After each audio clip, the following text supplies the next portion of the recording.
આ છે મિત્રો સોમનાથમાં આવેલું રામ ભગવાનનું મંદિર, શ્રી રામજી મંદિર.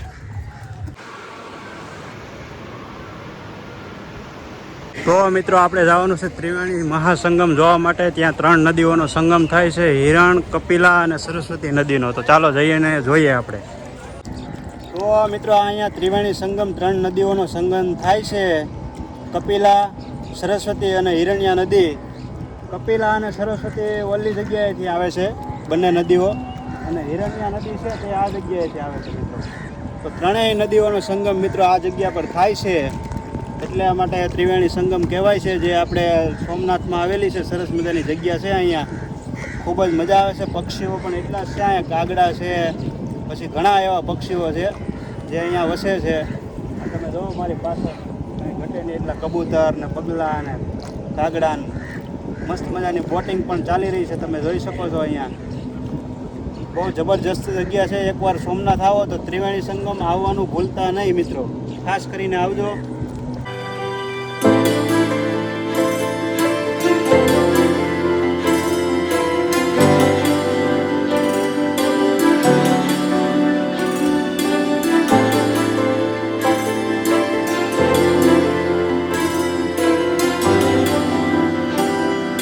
મિત્રો આ 3 નદીઓનો સંગમ જ્યારે થઈ જાય છે, પછી સમુદ્રને મળે છે, ત્યારે સમુદ્ર શાંત થઈ જાય છે. એટલે બધી વસ્તુનું મિલન થઈ જાય ને પછી જ શાંત પામે છે.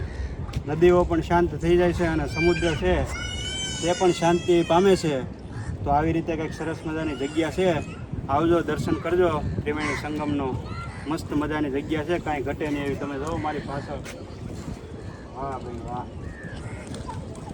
તો મિત્રો આ ત્રિવેણી સંગમ છે, એમની આરતી પણ અહીંયા કરે છે. જો ભક્તો, શ્રદ્ધાળુઓ. વાહ ભાઈ વાહ. સરસ મજાની ત્રિવેણી સંગમની આરતી કરે છે અહીંયા ભક્તો આવીને.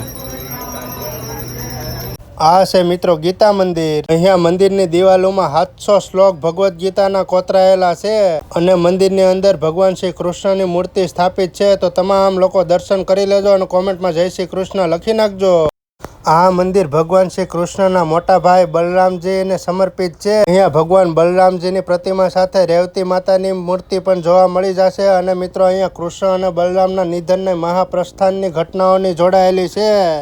તો મિત્રો તમે સોમનાથ આવતા હોય તો ખાસ કરીને આ 3 મંદિરના દર્શન કરજો. અને મારા આ વિડીયો પસંદ આવે તો લાઈક કરી દેજો, શેર કરી દેજો, અને કોમેન્ટમાં મિત્રો જય શ્રી કૃષ્ણ તેમજ જય સોમનાથ મહાદેવ લખતા જાજો.